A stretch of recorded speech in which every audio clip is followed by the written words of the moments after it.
Bonjour et bienvenue. On va explorer ensemble une idée un peu folle aujourd'hui. Et si l'une des traditions les plus sacrées de la démocratie belge était en réalité le plus long poisson d'avril de toute l'histoire? C'est ce qu'on va aller voir. Bon, je sais, la question est un peu provocante, je l'admets, mais elle est vraiment au cœur de notre analyse. Pensez-y une seconde. Imaginez que ce pacte fondamental, celui qui lie les élus à la nation, ne soit dans les faits qu'une immense fiction. Alors, pour bien comprendre de quoi il s'agit, il faut qu'on retourne aux origines, à la naissance même de la Belgique. Tout part d'une promesse, ou plutôt d'un serment, que chaque représentant du peuple doit prononcer. Ce qui est absolument fascinant, c'est la stabilité de ce rituel. Pensez-y, depuis 1831, la formule du serment est restée exactement la même. C'est pas rien, c'est l'acte fondateur du pays, le moment où la Belgique moderne se met en place. C'est une tradition qui a traversé les siècles sans la moindre modification. 5 mots, c'est tout.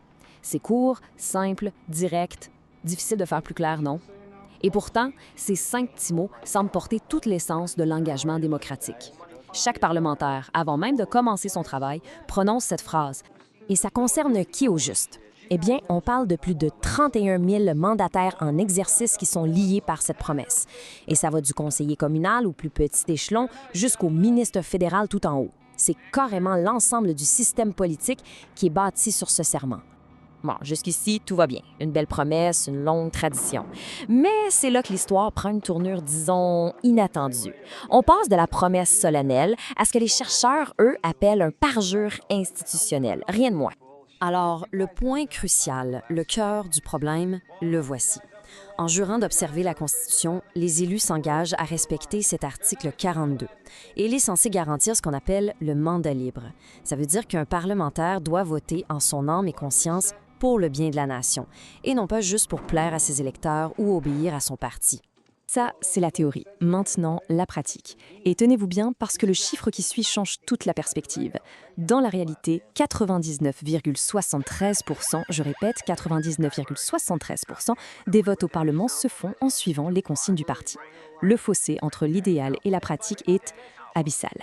Mettons ça côte à côte pour que ce soit bien clair. D'un côté, on a le serment, qui promet un mandat libre, guidé par la conscience. De l'autre, la réalité politique qui impose une obéissance quasi totale à la ligne du parti. C'est ça, le paradoxe central de la démocratie belge. Comment on appelle un système comme ça? Il y a un mot pour ça, la particratie. En gros, c'est un régime où le vrai pouvoir n'est plus dans les mains des élus individuellement, mais bien dans celle des partis.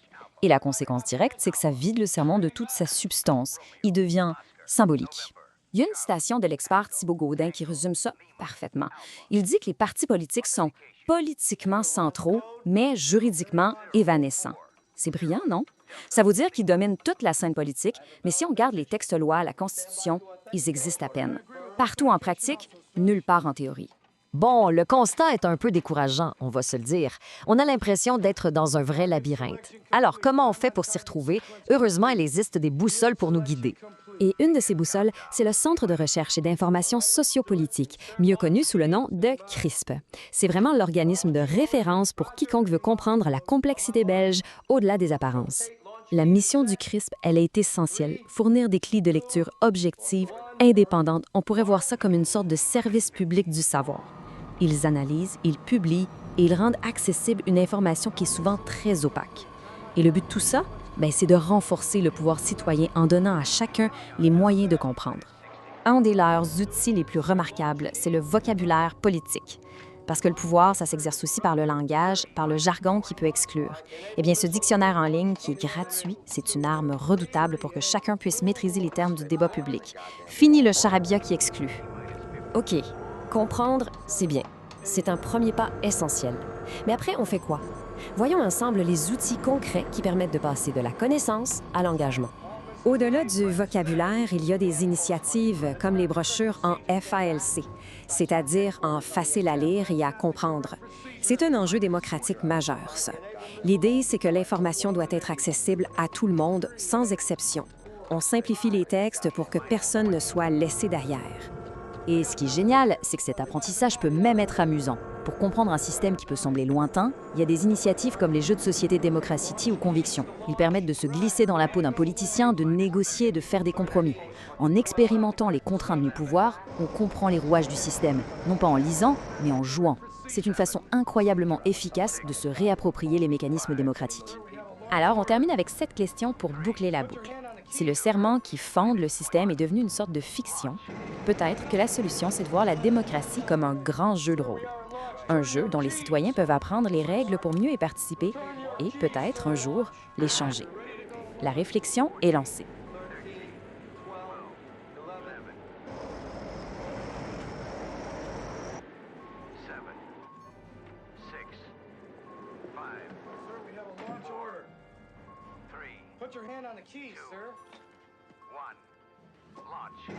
Le 1er avril, d'habitude, là, c'est la journée où on s'attend tous à la fameuse tradition du poisson d'avril. Ouais, la petite blague de bureau classique. Exactement, le faux poisson collé dans le dos d'un collègue ou la nouvelle absurde qu'on lance à la machine à café juste pour voir qui va mordre. Ben, c'est un mensonge convenu, tu sais. Ça dure 24 heures, puis le lendemain, la vie reprend son cours normal. Voilà.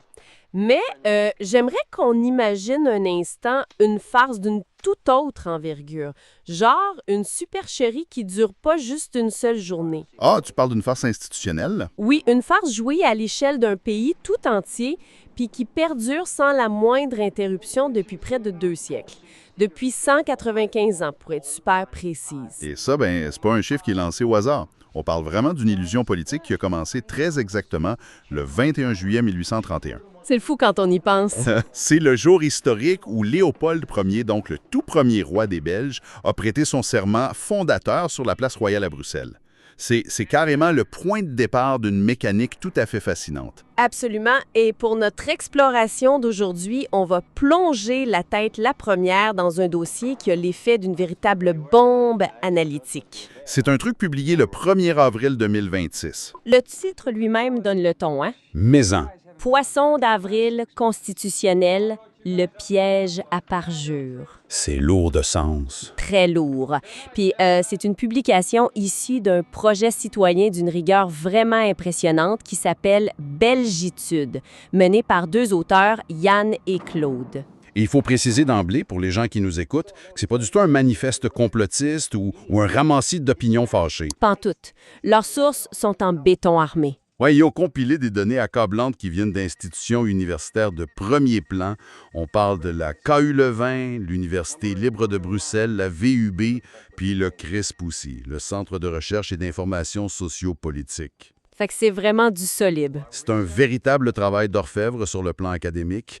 Toutes les affirmations sont sourcées, quantifiées et les statistiques qu'ils avancent tressent un portrait clinique d'un dysfonctionnement démocratique majeur, voire systémique. Et c'est important de rappeler qu'on ne prend pas parti ici, hein?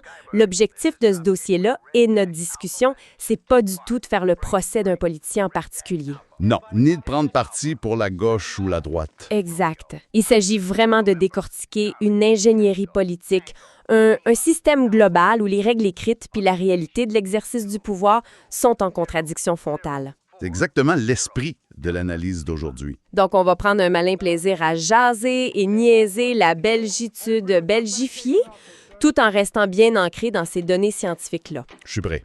L'idée, c'est de comprendre comment un système politique tout entier peut, de façon tout à fait légale puis à la vue de tous, fonctionner en violant ouvertement l'esprit de son propre texte fondateur, sa Constitution.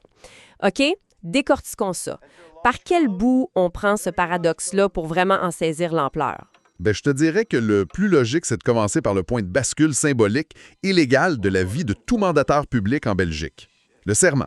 Le fameux serment. Ouais. C'est encadré par un décret qui date du 20 juillet 1831, puis qui est toujours d'application aujourd'hui. Avant d'avoir le droit de siéger, avant même de pouvoir voter la moindre petite loi, chaque député, chaque sénateur, chaque ministre, puis ça descend jusqu'au niveau communal, doit lever la main puis prononcer une phrase de 6 mots très simple. 6 mots. 6 mots. Je jure d'observer la Constitution. OK. Je jure d'observer la Constitution. C'est la base de la base.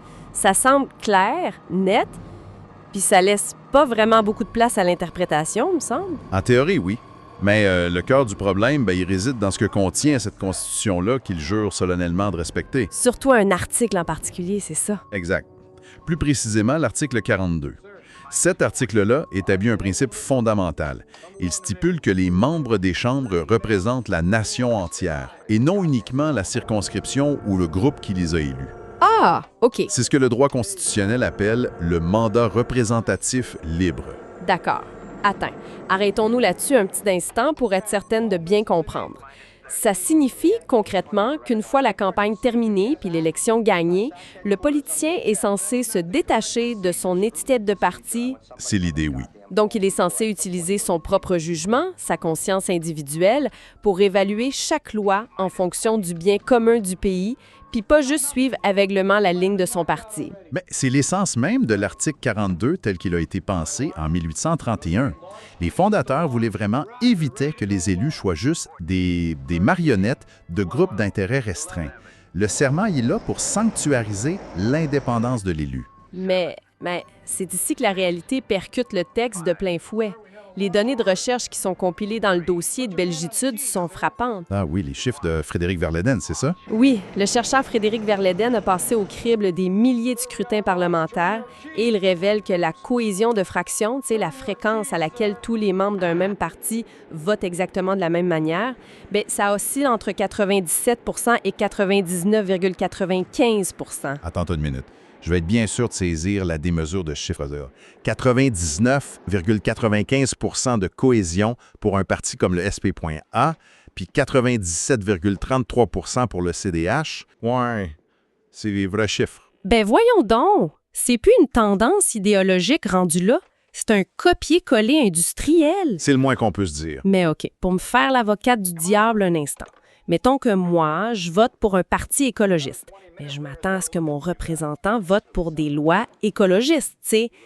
Cette cohésion-là, est-ce que c'est pas juste la preuve que les élus font ce pourquoi ils ont été élus en restant fidèles à leur programme? C'est un argument qu'on entend super souvent, mais il y a une énorme différence entre partager une philosophie politique générale puis afficher une obéissance aveugle de 99,73 % en moyenne sur l'ensemble des parlements belges. Mais OK, vu de même. Tu sais, une telle discipline mathématique, ça signifie que sur des centaines de lois super complexes, des amendements obscurs, même des compromis de dernière minute qui n'étaient même pas dans le programme électoral, il n'y a pas une seule tête qui dépasse. Aucune dissidence. Exact. La nuance individuelle, le doute ou la fameuse conscience personnelle promise par l'article 42, statistiquement, ça n'existe pas. Les élus votent selon les consignes strictes qui sont envoyées par la direction de leur parti. C'est complètement surréaliste. C'est comme si on assistait à un grand concert d'un orchestre symphonique super prestigieux. OK, j'aime l'image. Tu sais, chaque musicien, avant de monter sur scène, pose la main sur le cœur puis jure devant le public d'improviser selon sa propre fibre artistique, d'écouter son âme pour créer une mélodie unique. Ce qui serait magnifique. Le public s'assoit ravi d'entendre cette création libre, puis là, la musique commence, puis on réalise assez vite que 99,7 % du temps, les musiciens font du playback sur une cassette qui a été préenregistrée en coulisses par le directeur de la salle. Le violoniste joue pas pantoute de son instrument, il fait juste semblant. C'est une excellente façon de le visualiser, vraiment. La performance est publique, mais la décision, elle, est prise en amont, dans une pièce fermée à double tour. C'est capoté. Et ce qui est fascinant ici, c'est que cette obéissance absolue au président de parti a totalement supplanté l'engagement qui avait été pris envers la nation. Le dossier souligne précisément cette fracture-là. On a d'un côté un texte sacré qui exige la liberté totale de conscience. Et de l'autre, une pratique quotidienne qui exige une soumission totale à l'appareil partisan. Exactement. Ce qui l'oblige à se plier à ce playback-là. Parce que si l'article 42 garantit sa liberté, le parti ne peut pas légalement le congédier de son poste au Parlement s'il vote contre la ligne, non? Alors, c'est quoi le mécanisme de contrôle? Comment ce système-là réussit à maintenir la dissidence à moins d'1 %? Ah, la mécanique du contrôle. Pour comprendre comment on fabrique cette discipline d'acier-là, il faut se pencher sur ce qu'on appelle la particratie. La particratie? C'est ça. Le pouvoir total des partis. C'est ça. Le politologue Frédéric Verleden, encore lui, utilise une analogie qui illustre parfaitement cette réalité. Il demande, mettons, est-ce que les résultats des votes au Parlement changeraient d'un iota si, demain matin, on supprimait tous les députés, puis qu'on donnait simplement au président de chaque parti un genre de bouton magique. Un bouton magique. Ouais, un bouton qui lui permettrait d'attribuer d'un seul coup tous les votes de ses membres. Ouf! C'est d'une brutalité inouïe comme constat. C'est clair. En gros, il démontre que les élus sont devenus des automates de vote. Leur seule utilité mécanique, c'est de peser sur le bouton que leur patron a choisi pour eux. Exactement. Le résultat législatif serait identique à 99,73 %. Puis la raison pour laquelle les élus acceptent de n'être que des prolongements de ce bouton magique-là, c'est pas parce qu'ils sont dociles par nature. Non, j'imagine bien. C'est parce que le système les tient par une chose très concrète. Le véritable nerf de la guerre. Ah, c'est ici que ça devient vraiment intéressant. On va parler de financement de campagne puis d'argent, c'est ça? D'argent public, pour être précis. Les chiffres du service public fédéral intérieur qui sont mis en avant dans le dossier, ils donnent le vertige. Je suis prête. Vas-y. Les partis politiques belges reçoivent environ 108,7 millions d'euros d'argent public chaque année. 108,7 millions par année. Ouais. Et cette dotation-là, elle représente 87 % de leur financement total. Fait que c'est pas juste un avantage, c'est un monopole financier. OK, essayons de tracer le cheminement logique de cet argent-là parce que l'ironie est juste trop mordante. Vas-y. Le citoyen paie ses impôts. L'État prend près de 109 millions de ces impôts-là puis les donne directement aux états-majors des partis politiques. C'est ça. Et ces mêmes partis utilisent cette montagne de cash pour monopoliser l'espace politique. Parce que sans cet argent-là, un candidat individuel ne peut pas se payer une campagne visible. Fait qu'il dépend de la structure du parti pour être placé sur une liste électorale. T'as plus compris. C'est ça l'outil de chantage. Genre, tu votes comme on te dit, sinon on te coupe les vives puis on te retire de la liste aux prochaines élections. C'est très exactement ça. La loyauté envers la ligne du parti, c'est la condition sine qua non pour survivre politiquement. La Constitution garantit peut-être la liberté théorique de l'élu, mais elle ne finance pas sa réélection. Le parti, oui. Voilà, le politologue Wilfrid De Water, il décrit ça avec un concept qu'il appelle la trucendose. La trucendose? Ouais, la boîte à malice de la particratie, c'est un arsenal de moyens de pression non officiels, mais redoutablement efficaces. C'est le contrôle des listes électoraux, l'accès aux postes ministériels, le financement des campagnes locaux. Tout ça forme un étau qui broie la fameuse liberté de conscience promise par le serment. C'est en plein ça. Donc, en résumé, si on regarde ça froidement, le public finance avec ses propres impôts une machine structurelle dont l'effet direct, c'est d'annuler la valeur du vote libre de leurs propres représentants. C'est l'ironie tragique du système. On subventionne la destruction de l'article 42. Mais attends, sur le plan strictement juridique, comment ces partis politiques-là justifient ce pouvoir exorbitant? Ils doivent bien avoir un statut extrêmement réglementé pour gérer autant d'argent public puis dicter la loi du pays. Et c'est là qu'on plonge dans l'absurde le plus total. Ah ouais? Le dossier cite l'analyse du juriste Thibault Gaudin, qui pose un diagnostic complètement sidérant. Il explique que les partis politiques en Belgique sont, je cite, « politiquement centraux, mais juridiquement évanescents ». Évanescents? Attends, comme des fantômes? Exactement comme des fantômes. Comment un parti qui reçoit plus de 100 millions puis qui contrôle le Parlement peut être un fantôme juridique? Bien, c'est le cœur du tour de passe-passe. Dans les faits, les présidents de partis prennent les décisions majeures, ils négocient les budgets, puis ils imposent les votes. Mais dans l'architecture constitutionnelle stricte, ils existent presque pas. Ben voyons donc. Souvent, ils s'organisent sous la forme de simples associations sans but lucratif, des ASBL. Des ASBL? Comme un club de tricot ou une chorale de quartier? Exactement pareil. Ils n'ont pas de responsabilité constitutionnelle formelle qui les obligerait à respecter la liberté de leurs élus. Gaudin résume la situation par une formule lapidaire. Il dit que c'est un espace où la loi s'arrête là où commence l'intérêt des partis. C'est aberrant. Ils opèrent comme un gouvernement de l'ombre de facto, mais sans aucune des imputabilités légales de jure. Tu l'as dit. C'est comme s'ils avaient bâti une forteresse invisible en plein milieu de l'hémicycle et puis que la Constitution s'arrêtait bêtement à la porte d'entrée. C'est une très bonne métaphore. Ce qui m'amène à une question incontournable. Si tout ce système-là fonctionne en écrasant une règle fondatrice, que des chercheurs universitaires le prouvent avec des statistiques implacables de 99,73 % d'obéissance, bien que font les tribunaux? Hein? Elle est où la police constitutionnelle dans tout ça? C'est là qu'on constate l'existence d'un vide juridique parfait.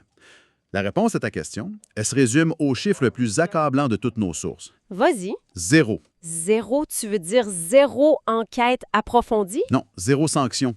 Depuis la fondation du pays en 1831, Pas un seul élu, jamais, a été sanctionné, poursuivi ou inquiété par une cour de justice pour avoir violé son serment de respecter l'article 42 en soumettant aux ordres d'un parti. Zéro? Mais comment ce vide juridique-là est seulement possible? Si on transpose ça dans n'importe quel autre domaine de la société, c'est impensable. C'est clair. Si un médecin prête le serment d'Hippocrate, mais que 99,7 % du temps, il prescrit des médicaments dictés par une firme pharmaceutique au lieu de regarder la santé de son patient, mais il perd sa licence, il n'y a pas de débat. Absolument. Pourquoi les politiciens échappent aux conséquences de leurs propres engagements? Le paradoxe, c'est que leur protection est inscrite dans la Constitution elle-même. À l'article 58. Ah, l'article 58! Ouais. Cet article garantit l'irresponsabilité parlementaire. Il stipule qu'aucun membre des deux chambres peut être poursuivi pour les opinions ou les votes émis dans l'exercice de ses fonctions. OK, mais historiquement, cet article 58-là a bien été écrit pour une bonne raison, non? Ce n'était pas pour protéger une mafia politique naissante, on s'entend. Tout à fait. Au 19e siècle, l'irresponsabilité parlementaire, c'était une avancée démocratique majeure. Ça visait à protéger les élus contre les pressions du roi ou du pouvoir exécutif. L'idée, c'était de leur permettre de parler librement sans avoir peur d'être jetés en prison pour avoir critiqué le monarque. Donc, c'était pour protéger la liberté. Exactement. Mais aujourd'hui, le contexte a complètement muté. Le bouclier qui avait été conçu pour protéger la liberté de parole contre les puissants est désormais utilisé pour protéger la soumission de l'élu aux nouveaux puissants. C'est-à-dire les dirigeants de son propre parti? En plein ça. Et ce revirement rend la violation de la conscience individuelle structurellement insanctionnable. C'est d'une ironie cinglante. C'est un peu comme si, sur un terrain de soccer, l'arbitre représentait la Constitution. OK. L'arbitre est au centre du jeu. Il a le livre des règlements dans la main, le sifflet à la bouche. Mais quand les joueurs font une faute flagrante, il réalise qu'il n'a ni carton jaune ni carton rouge dans ses poches. Oui, il est impuissant. Et pire encore, il découvre qu'une autre règle permet aux joueurs de lui arracher le sifflet puis de déterminer eux-mêmes s'ils ont fait une faute ou non. C'est exactement ça. Pointer un vague problème technique, tu sais. Ils s'érigent en tribunal du peuple belge, puis ils utilisent des mots très lourds. Très lourd comment? Ils parlent pas d'un simple dysfonctionnement. Ils accusent le système de, je cite, « parjure collectif ». La phrase clé de leur dossier s'adresse directement aux parlementaires. « Vous avez juré, vous avez menti ». Le terme parjure, c'est extrêmement chargé. C'est du vocabulaire de cour pénale. Est-ce que c'est pas un peu excessif pour décrire ce qui est, au fond, une évolution pragmatique de la politique moderne? Bien, si on prend le temps de relier toutes les pièces du puzzle, l'utilisation de ce mot-là, c'est pas juste une provocation militante. Sur le plan strictement juridique et moral, c'est techniquement le seul terme adéquat. Vraiment. Ben oui. Un mandataire lève la main puis jure publiquement d'observer un texte qui garantit son indépendance totale, tout en sachant pertinemment, à la seconde même où les mots sortent de sa bouche, que le système auquel il appartient va le contraindre à l'obéissance sous peine de mort politique. Vu de même, C'est la définition même d'un mensonge institutionnalisé. Puis les conséquences sur le lien de confiance avec le public, ben, elles sont dévastatrices. forcément, c'est les citoyens ordinaires qui, eux, sont sanctionnés au moindre petit faux pas fiscal ou légal, observent que la plus haute caste de l'État peut violer impunément ses propres règles de base. Ça crée une fracture irréparable. C'est clair. Et cette fracture-là, cet isolement de la caste politique, c'est parfaitement illustré par une autre donnée assez saisissante fournie par le CRISP dans le dossier. Oh, une autre statistique. Ouais. Puis ce chiffre-là, c'est encore une fois 0. Zéro quoi cette fois? C'est le nombre de référendums consultatifs organisés au niveau national en Belgique depuis l'année 1950. Depuis 1950, attends, ça fait 76 ans? Exact. 76 années se sont écoulées sans que les citoyens soient consultés directement sur une seule question nationale. 76 ans de silence référendaire. Ce vide abyssal, là, démontre à quel point la particratie fonctionne en vase clos. C'est fou. Une fois les élections passées, le système se verrouille. Les partis s'approprient les dotations publiques, orchestrent les nominations, dictent 99,7 % des votes à leurs élus muets, puis s'assurent surtout de jamais demander directement l'avis de la population. Le filtre partisan est devenu totalement hermétique à la volonté populaire. C'est étanche. C'est étouffant quand on le décrit de cette façon-là. On est face à près de 2 siècles d'une fiction ininterrompue. Des générations entières de milliers de politiciens ont défilé sur la place royale ou au Parlement, ont levé solennellement la main droite, ont posé leur carrière sur un serment sacré en sachant intimement que l'architecture même de leur environnement de travail exigeait l'exact opposé. Ouais. C'est un degré de cynisme systémique qui donne carrément le vertige. Puis c'est pour cette raison-là que le dossier d'intelligence citoyenne de Yann et Claude est si précieux. En agrégeant les travaux des universités puis du CRISP, ils ont réussi à rendre visible ce qui était devenu invisible à force d'habitude, tu sais.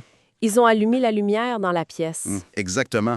Ils ont documenté méticuleusement le bug dans la matrice de la démocratie représentative. Donc, qu'est-ce que tout ça veut dire pour nous, les gens qui écoutent? On a beaucoup analysé la situation de la Belgique aujourd'hui, mais pour quiconque suit cette exploration, qu'il soit intéressé par la politique à Ottawa, à Paris ou à Genève, en quoi ce fameux poisson d'avril institutionnel devrait l'interpeller sur l'état de sa propre démocratie? Parce que ce dossier-là dépasse largement les frontières belges.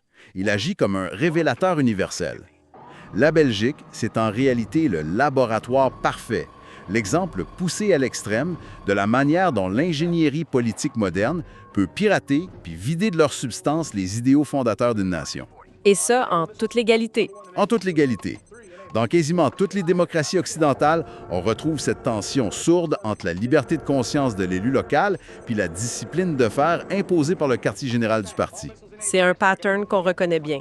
Ce que démontre l'étude de Belgitude, c'est ce qui arrive quand ce piratage-là est financé à 100% par l'État puis rendu intouchable par des vides juridiques assumés.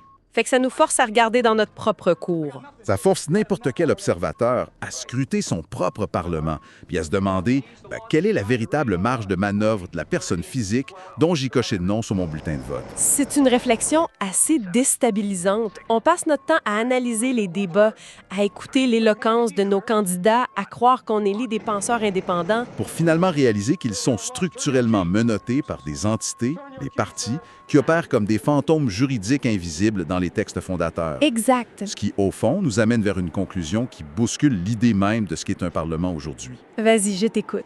Si on accepte le constat scientifique que les représentants élus votent en bloc avec leur parti 99,73% du temps, il y a une question vertigineuse qui émerge. Laquelle? Pourquoi on s'entête encore à élire puis à rémunérer 150 personnes physiques Ouf! Si l'élu n'est plus qu'un automate de vote incapable de dévier de la consigne, pourquoi ne pas simplement remplacer l'hémicycle par un système algorithmique? Un algorithme à la place des députés? Ben oui, on pourrait très bien accorder au président de chaque parti un nombre de votes proportionnel à son score électoral, puis le laisser appuyer seul sur son bouton magique. Ça épargnerait des millions en salaire public, puis ça aurait le mérite de la transparence totale sur la véritable nature du pouvoir. Remplacer l'humain par une feuille de calcul Excel, puisque la conscience individuelle a déjà été effacée par les statistiques. C'est froid, hein? C'est une perspective super dystopique, mais d'une logique implacable au vu des chiffres.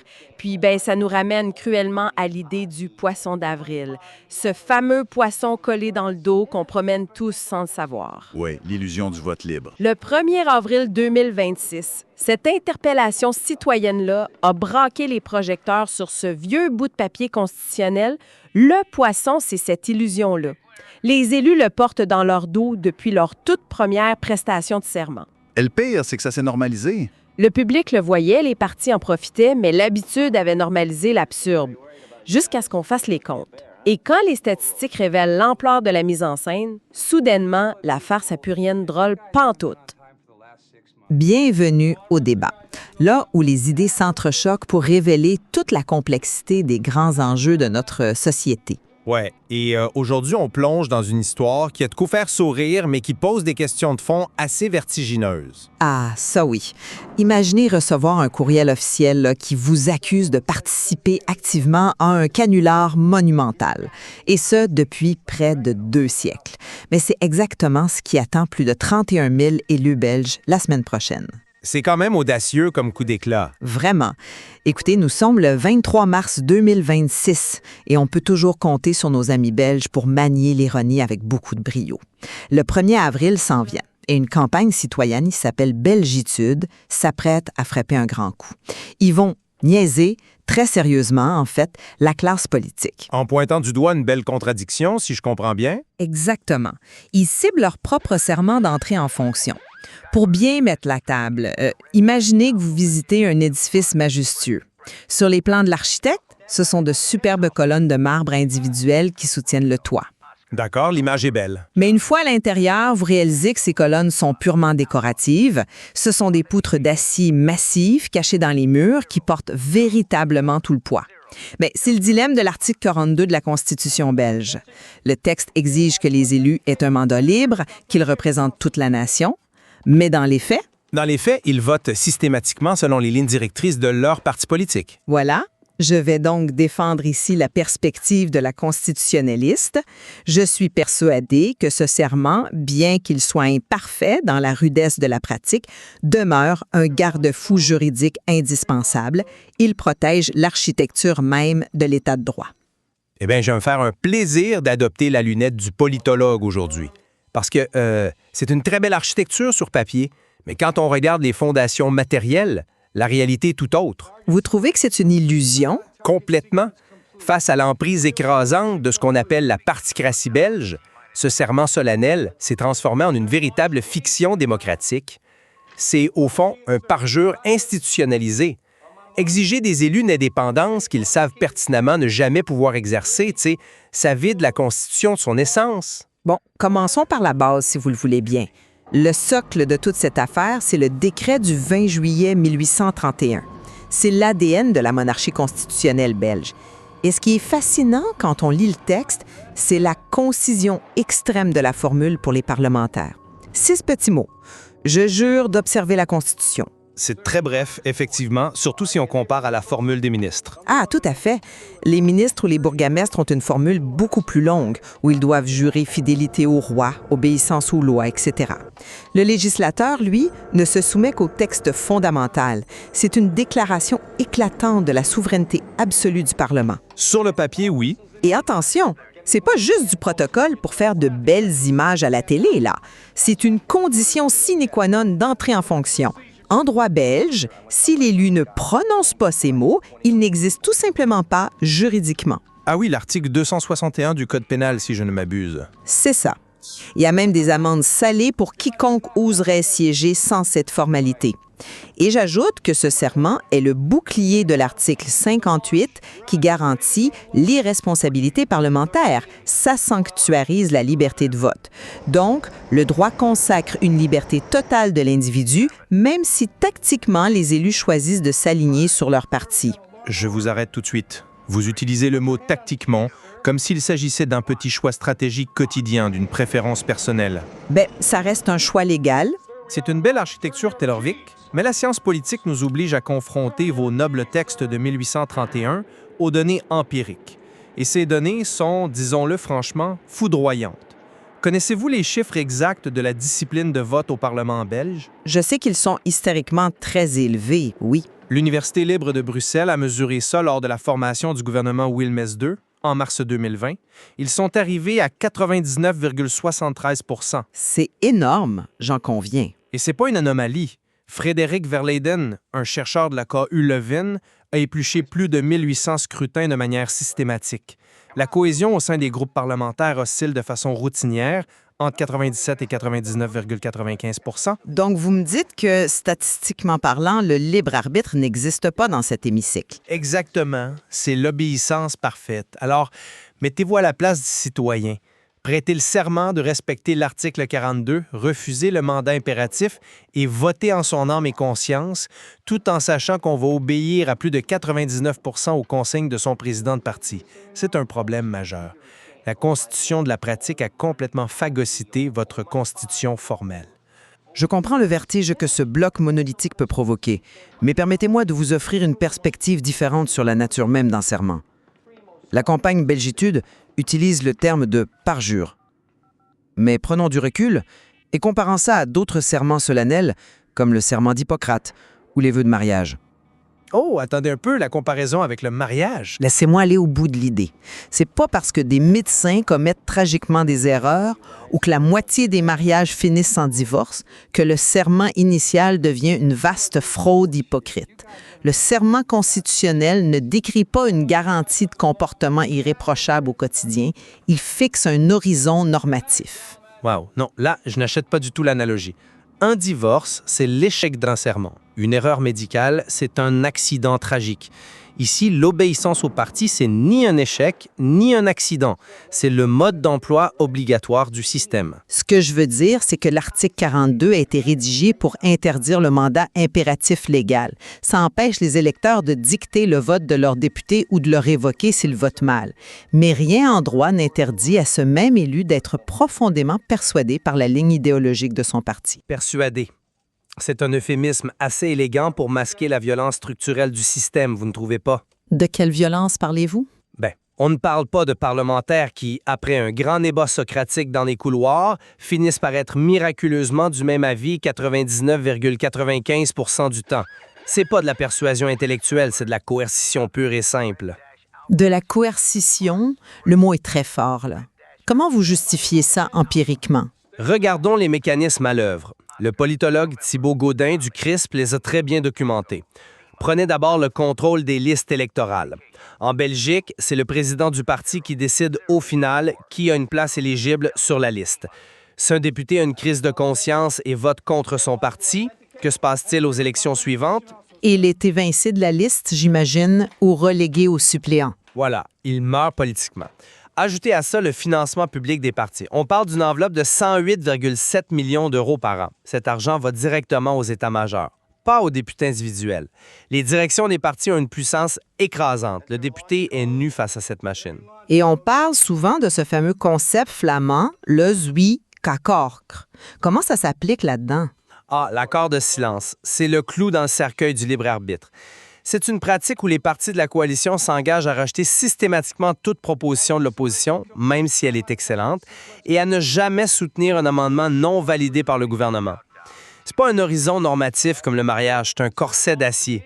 Le député ne choisit pas de suivre son parti. Le système lui interdit matériellement de faire autrement. C'est un portrait particulièrement implacable de la mécanique, je vous l'accorde sans peine, mais j'aimerais qu'on pousse la réflexion plus loin. Si la coercition des partis est si absolue, pourquoi les constituants n'ont-ils jamais inscrit formellement le rôle des partis dans la Constitution? Ben, parce qu'ils refusent de regarder la réalité en face. Pas du tout. Ce n'est ni un oubli, ni de la naïveté des juristes depuis près de 2 siècles. C'est une sagesse juridique extrêmement profonde.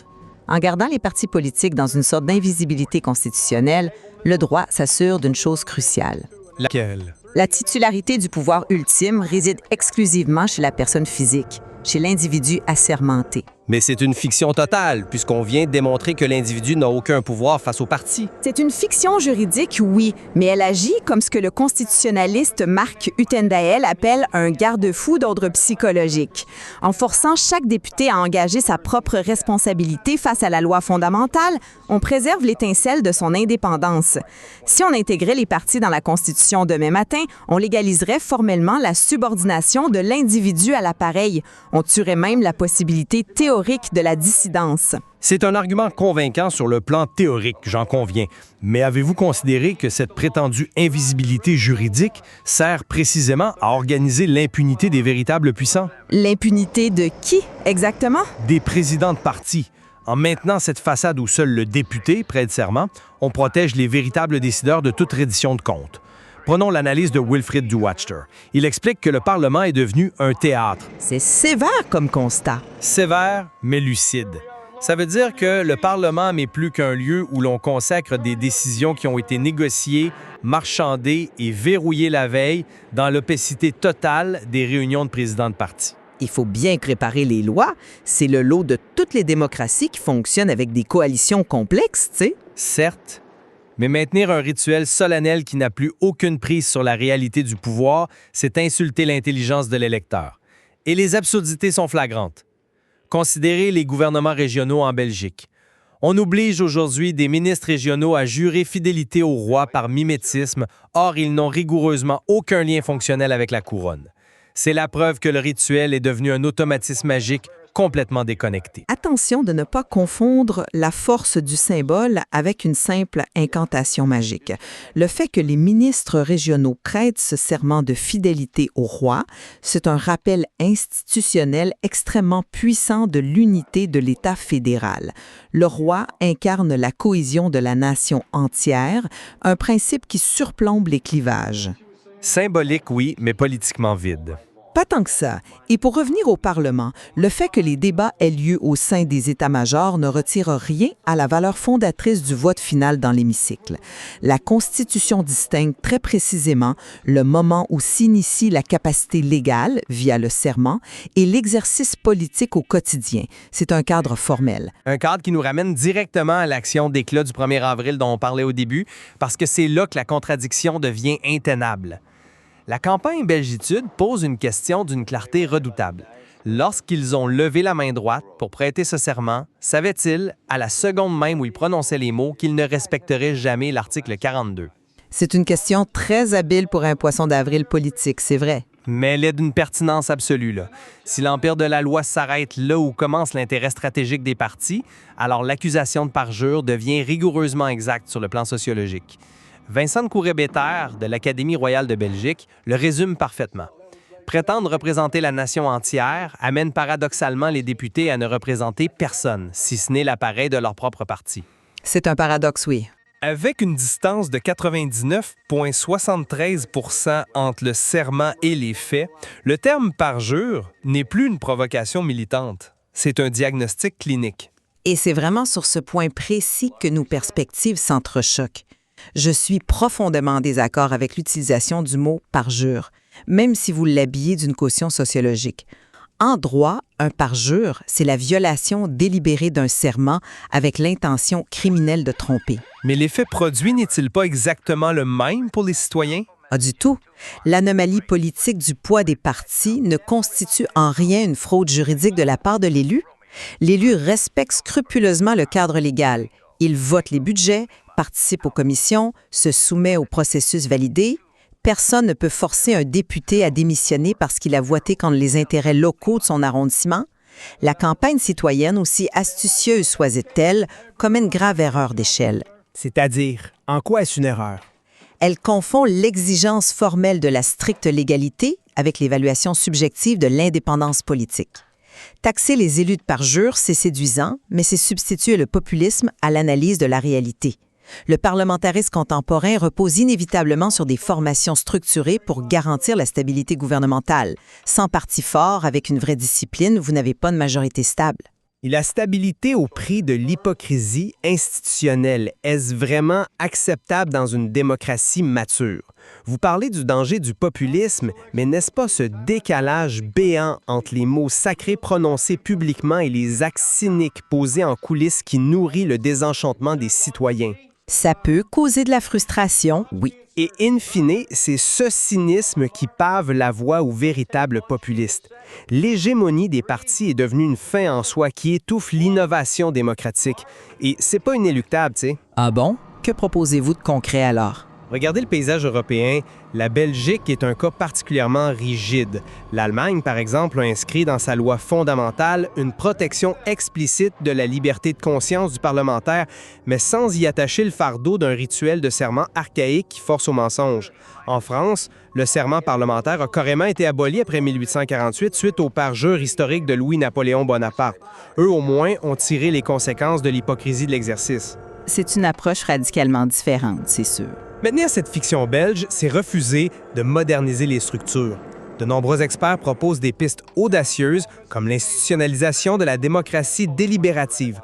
Pensez au fameux G1000 ou même à l'Assemblée citoyenne qui existe en communauté germanophone depuis 2019. L'exigence de la campagne du 1er avril n'est pas populiste, elle est salutaire. Elle crie de réaligner à règle de droit sur la réalité de notre siècle. C'est tout le paradoxe fascinant de cette question. Pour synthétiser mon approche, je dirais que l'architecture issue du décret de 1831 et la solennité qui entoure ce serment doivent demeurer. Ils constituent le seul ancrage légal légitime de notre démocratie. En refusant de codifier constitutionnellement le pouvoir des partis, le droit préserve la capacité théorique d'indépendance de chaque élu. C'est l'étincelle vitale dont nous avons besoin pour qu'un sursaut de conscience puisse toujours primer sans risquer l'illégalité. Donc, on garde la serrure même si on a jeté la clé. Le serment est le verrou de la liberté parlementaire. Le fait que les élus choisissent aujourd'hui de ne pas ouvrir la porte ne rend pas la serrure inutile. Pour ma part, je maintiens que les données sont incontournables. Elles prouvent que la particratie a vidé ce texte de sa substance. Faire jurer à un représentant qu'il exercera un jugement libre alors qu'il est pieds et poings liés par un système de financement de centaines de millions d'euros et par le contrôle des listes électorales, c'est institutionnaliser une forme d'insincérité rituelle. Il faut avoir l'honnêteté intellectuelle de repenser ce modèle. Je crois que nous pouvons néanmoins nous rejoindre sur une évidence fondamentale. L'initiative citoyenne prévue pour la semaine prochaine met merveilleusement en lumière cette friction essentielle. Ouais, on s'entend là-dessus. Elle expose au grand jour la tension inévitable et intellectuellement passionnante qui existe entre la pureté de la théorie constitutionnelle et les compromis très pragmatiques de la politique. Absolument. C'est le miroir parfait tendu à la classe politique. Et la question posée par ces citoyens sous le couvert de l'humour mérite bien mieux qu'un simple haussement d'épaule ou un rire gêné le matin du 1er avril. Il sera d'ailleurs passionnant d'observer les réactions de nos représentants dans les jours à venir. Vont-ils sourire du clin d'œil ou se sentir piqués au vif dans leur légitimité? Ce qui est certain, c'est que ce débat démontre qu'il reste encore temps à explorer sur la manière dont les démocraties composent avec ce vertigineux fossé entre l'idéal de leur fondation et l'ingénierie de leur réalité. Les colonnes de marbre sont-elles là seulement pour la beauté du symbole, tandis que la structure d'acier caché supporte véritablement la maison? C'est sur cette réflexion que nous vous laissons méditer aujourd'hui. Bienvenue au débat. Aujourd'hui, on plonge dans un paradoxe démocratique qui a vraiment de quoi donner le vertige. Imaginez un instant la scène. Vous entrez dans le bureau d'un juge pour signer un contrat légal, mettons extrêmement contraignant. OK, je vous suis. Et là, vous regardez le magistrat droit dans les yeux, vous jurez solennellement de respecter chaque clause du document tout en sachant très bien, et le juge le sait pertinemment lui aussi en passant, que vous allez systématiquement violer la clause la plus importante dès que vous mettrez le pied dehors. C'est absurde comme situation. Absolument, mais le pire, c'est que l'ensemble du système institutionnel autour de vous est activement organisé pour s'assurer que vous ne respectiez jamais cette fameuse clause. Ah, c'est le monde à l'envers. Exact. Et ce scénario-là, qui semble tout droit sorti d'une pièce de théâtre de l'absurde, c'est la réalité quotidienne d'un des piliers du droit constitutionnel européen. On parle du serment des élus en Belgique. Je suis l'idéaliste de service aujourd'hui et je vais défendre l'idée que cette contradiction détruit l'essence même de notre démocratie. Et de mon côté, en tant que réaliste dans ce débat, je soutiens que cette dynamique qu'on appelle la particratie, c'est en fait une évolution pragmatique et totalement indispensable pour qu'un pays complexe puisse fonctionner. C'est une sacrée opposition, fait que posons les bases de cette réalité-là. Depuis 1831, donc depuis près de 2 siècles, chaque parlementaire belge lève la main et jure d'observer la Constitution. Au cœur de ce texte-là, on trouve l'article 42. Le fameux article 42. Ouais, le fameux. Cet article stipule noir sur blanc que les élus représentent la nation entière et qu'ils disposent d'un mandat libre. Autrement dit, le député n'a de compte à rendre qu'à sa propre conscience et à l'ensemble des citoyens. Pas juste à ceux qui ont voté pour lui, puis certainement pas à son chef de parti. Ce qui est en théorie la base de la démocratie représentative moderne, on s'entend. Tout à fait. C'est une idée qu'on retrouve dans presque toutes nos démocraties occidentales. Pourtant, quand on regarde les données sur le terrain, la réalité est tout autre.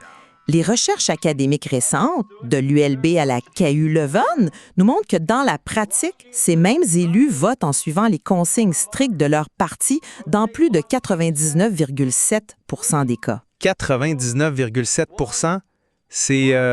C'est quasiment la totalité. Contradiction flagrante entre l'article 42 et la réalité écrasante de la particratie n'est pas juste un détail technique.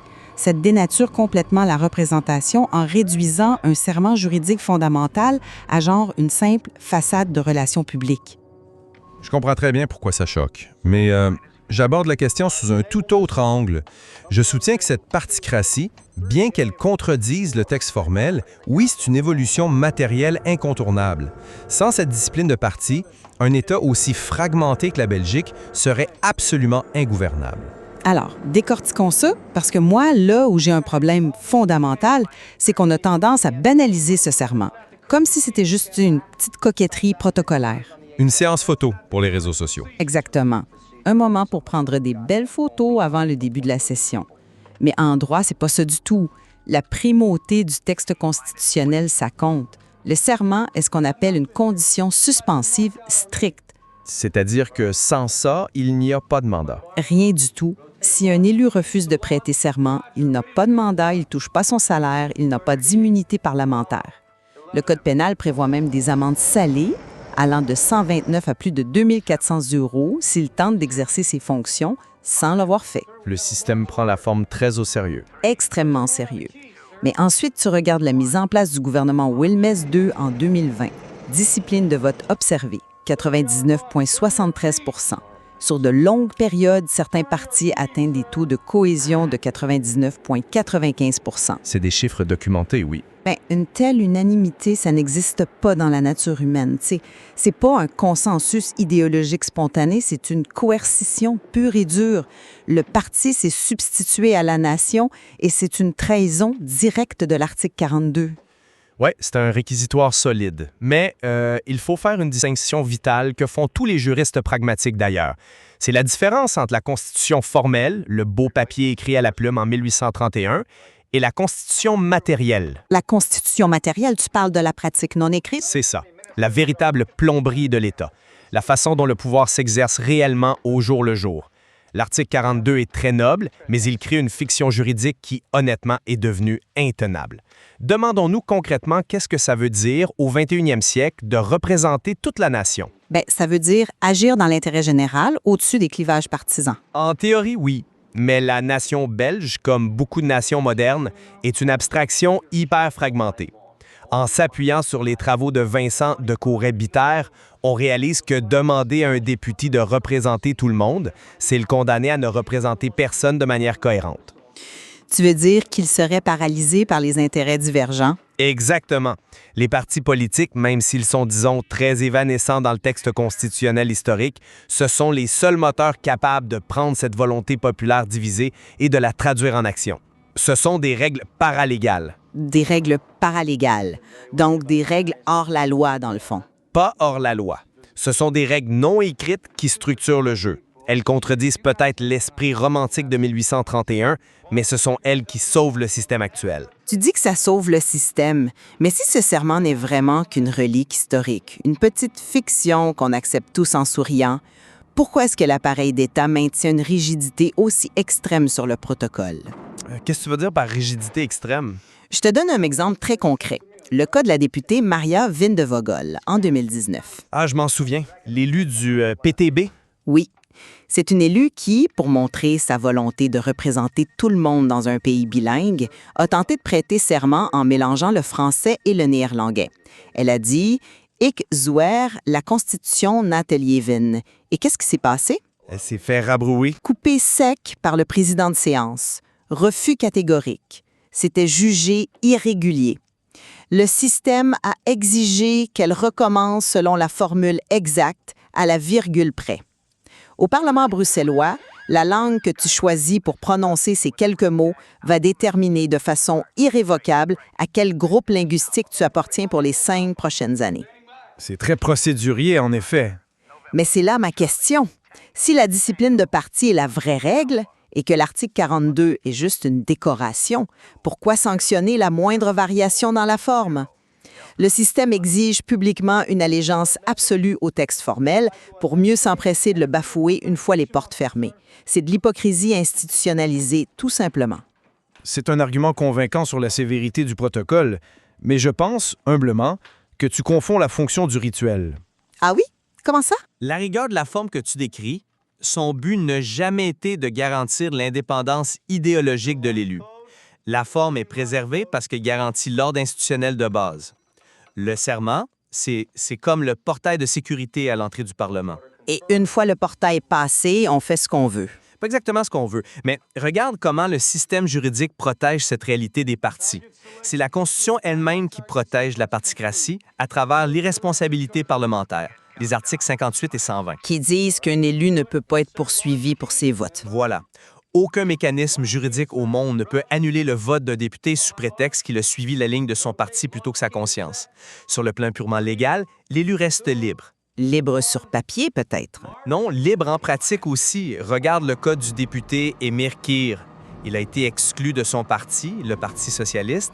Est-ce qu'il a perdu son mandat? Non, il a siégé comme indépendant, c'est vrai. Absolument. Le parti l'a mis à la porte, mais le droit constitutionnel l'a protégé. Donc, cette liberté de l'article 42, elle existe juridiquement. Le droit fait son travail. C'est juste que, politiquement, le coût pour exercer cette liberté est colossal. C'est précisément sur cette définition de la liberté que je décroche. Tu dis que la liberté existe, mais soyons réalistes, si le coût politique d'exercer cette liberté équivaut à un suicide professionnel immédiat, c'est juste une illusion, tu sais. Un suicide professionnel, c'est un grand mot. Mais c'est vrai. C'est comme dire à quelqu'un qu'il est libre de sauter d'un avion en plein vol, mais sans parachute. Ce n'est pas une convergence d'idées naturelles qui donne 99 % de votes identiques. Il faut qu'on explique les mécanismes derrière ça. Les mécanismes de contrôle. Oui. Comme l'explique bien Thibault Gaudin, le mécanisme principal, ce n'est pas la persuasion gentille, c'est le contrôle des listes électorales. Dans les systèmes proportionnels, l'électeur vote pour une liste. Et qui décide de l'ordre des candidats? Les présidents de parti, généralement? Les présidents de parti. Fait que si tu décides d'invoquer ton fameux mandat libre et de voter contre le chef, tu vas garder ton siège pour le moment. Mais à la prochaine élection, t'es rayé de la liste ou mis à la 20e position, ta carrière est finie. C'est une pression forte, c'est indéniable. Et ça va plus loin. Prends le mécanisme du Zuij-accord, l'accord de silence. C'est très visible en Flandre. Les partis de la coalition s'engagent formellement à interdire à leurs députés de déposer le moindre projet de loi sans l'accord des autres fractions. C'est pour maintenir la cohésion de la majorité. Mais ça veut dire qu'avant même d'ouvrir la bouche dans l'hémicycle pour représenter la nation, le député est bâillonné en coulisses. Comment tu peux parler de mandat libre quand des règles structurelles t'empêchent matériellement de faire ton travail de législateur? C'est imposé de haut en bas. Je te l'accorde, la mécanique de ces accords de silence est redoutable. Mais là où on diverge, c'est sur la nécessité de cette coercition. Tu vois ça comme une tyrannie, moi je vois ça comme une garantie fonctionnelle vitale. Vitale? De bâillonner les élus? Oui. Dans un système qu'on appelle consociatif. La Belgique, c'est 3 langues officielles, des divisions idéologiques profondes et 6 parlements. 6. C'est complexe, on le sait. C'est plus que complexe. C'est potentiellement explosif. Dans ce contexte, selon des experts comme Wilfred De Wachter, le Parlement n'est plus le lieu de la délibération improvisée. C'est devenu le lieu où l'on consacre rituellement ce qui a été négocié au millimètre près dans les accords de gouvernement. Ces fameux accords de centaines de pages. Exact.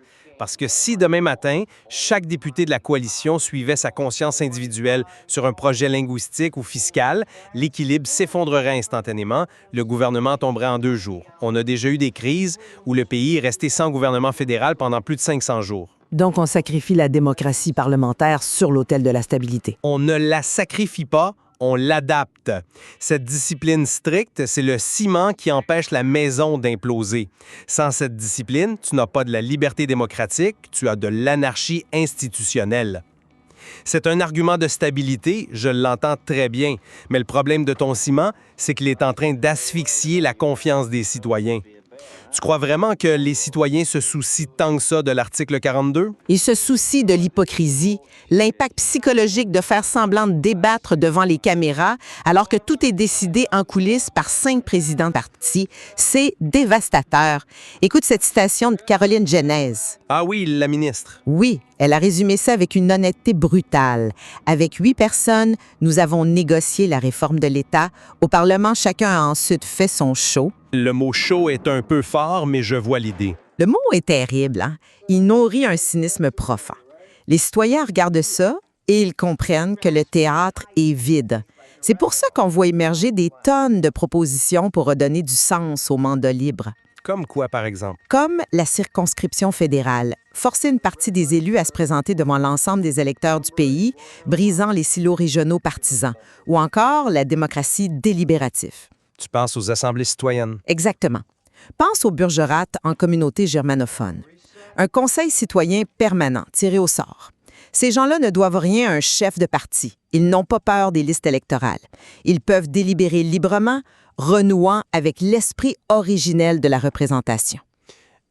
Là où j'ai un problème avec ça, c'est que ça relève de la pensée magique. De la pensée magique. Rendre le pouvoir aux citoyens. Intellectuellement, c'est stimulant, oui, mais ça contourne le problème central au lieu de l'affronter. Ça ignore la structure profonde de la société belge, ce que Chris Deschouër appelle la pilarisation. Les piliers de la société? Oui, imagine la société divisée en piliers verticaux étanches. Avant, c'était l'école catholique, l'hôpital catholique, le parti catholique. Aujourd'hui, ces piliers sont devenus linguistiques et régionaux. Chercher à affaiblir artificiellement les partis pour ressusciter le mythe du parlementaire indépendant de 1831, c'est une quête chimérique. Fait qu'on fait quoi? On abandonne? Non, honnête. Pourquoi ne pas modifier la Constitution pour y inscrire noir sur blanc le rôle des partis politiques? Si on les reconnaît formellement, on peut enfin leur imposer des règles de droit, des obligations de transparence financière, des règles de démocratie interne. Ce serait beaucoup plus efficace que de maintenir la fiction juridique qu'il n'existe pas. En somme, tu proposes d'adapter la règle à la déviance plutôt que d'utiliser la règle pour corriger la déviance. Moi, je regarde ça et je me dis qu'on ne peut pas juste baisser les bras face à la concentration du pouvoir. Ce n'est pas baisser les bras, c'est être pragmatique. Mais l'idéal a une fonction. Pour résumer ma position, je suis profondément convaincu que le maintien de l'article 42 avec ce serment, c'est le seul garde-fou qui nous reste face à l'érosion de la promesse démocratique. Le texte constitutionnel doit demeurer notre étoile polaire. Il fixe le cap de ce que devrait être la démocratie. Même si on n'y arrive jamais vraiment. Surtout si on n'y arrive pas. Si on constitutionnalise la particratie, on transforme une anomalie motivée par la soif de pouvoir en norme inattaquable. L'article 42 doit rester cette épine constante dans le pied des chefs de parti, un rappel juridique permanent que leur pouvoir est une captation de mandat qui appartient d'abord aux citoyens. Je respecte cette vision idéaliste, vraiment, mais pour synthétiser ma pensée, je dirais qu'il faut cesser de percevoir la particratie uniquement comme une pathologie. C'est difficile de la voir autrement quand elle étouffe le débat. Mais elle permet l'action. Le serment de 1831 agit aujourd'hui comme un ancrage historique, mais la complexité stupéfiante de l'appareil gouvernemental moderne exige des structures aux épaules larges. Un individu isolé ne peut pas résoudre les immenses équations climatiques ou linguistiques d'aujourd'hui. Fait que on a besoin des machines de parti. Absolument. Accepter la distance entre le texte et la pratique, ce n'est pas une défaite de la démocratie. C'est une preuve de maturité politique. Le texte de 1831 a posé les rails, mais la pratique particratique, c'est la locomotive puissante qui fait avancer le train. Bien, je pense qu'au bout du compte, on peut au moins s'entendre sur un point précis. Ce serment constitutionnel, dans toute sa brièveté, agit aujourd'hui comme un instrument de mesure absolument fascinant. C'est indéniable. Il quantifie la distance exacte entre les idéaux grandioses du 19e siècle et les nécessités brutales de la gouvernance au 21e siècle. Et ça nous ramène à notre point de départ, dans ce fameux bureau du juge. Sommes-nous condamnés à jouer la comédie de la forme pour préserver la paix institutionnelle? Ou oserons-nous un jour déchirer ce contrat pour en réécrire un nouveau? C'est tout le débat entre l'idéal et le réel. Exact.